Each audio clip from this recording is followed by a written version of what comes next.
German soldiers didn't always see this weapon. Most of the time, they heard it first. A deep, slow, metallic sound coming from far away. Not fast like a normal machine gun, not sharp like a rifle. This one sounded heavy, like something tearing the air apart.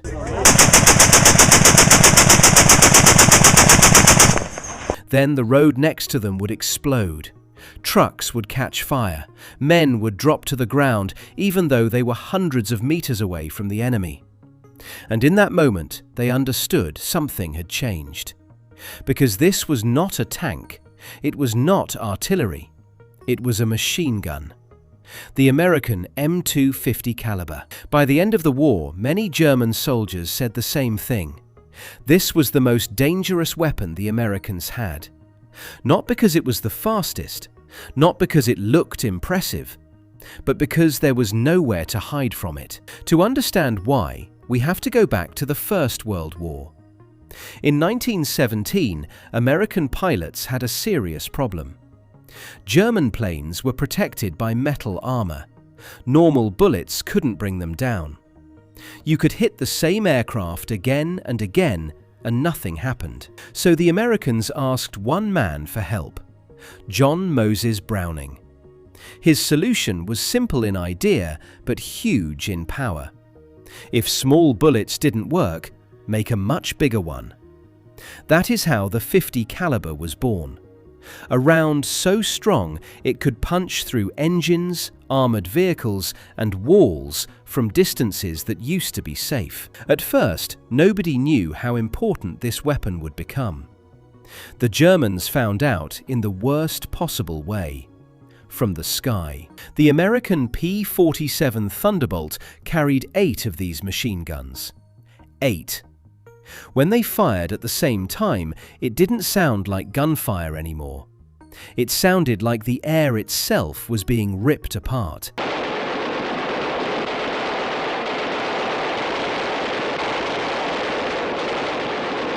German pilots said it felt like flying into a storm made of metal. But the real destruction happened on the ground. Supply trains were destroyed. Fuel trucks exploded. Entire convoys disappeared in seconds.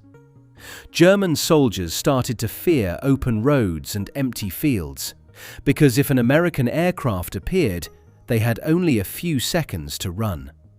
And even then, it often didn't matter, because the bullets could reach them from very far away. What made it worse was that the same weapon was waiting for them on the ground. The M2 was mounted on tanks, on jeeps, on half-tracks, on ships. It was everywhere. And sometimes 4 of them were connected together in one system. American soldiers gave it a nickname that explained everything: the meat chopper. When German infantry tried to attack a position protected by these guns, the attack usually stopped immediately. Trees used for cover were cut down. Light armored vehicles were destroyed. Troops were forced to retreat before they even got close enough to fight. Their normal tactics stopped working. Before this, distance meant safety. Now, distance meant nothing. That was the real reason they feared it. Even their own famous machine guns, like the MG-42, could not do the same thing.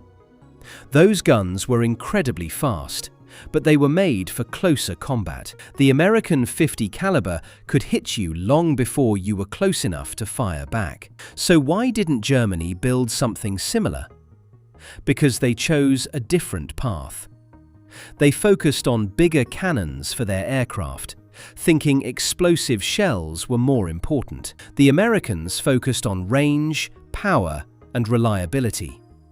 And that reliability became legendary. In a war where weapons broke all the time because of mud, sand, and cold weather, the M2 kept firing. It didn't matter if it was in the desert or in the snow. If you pulled the trigger, it worked. Some of these guns stayed in service for decades without needing major repairs. That is almost unheard of for a battlefield weapon.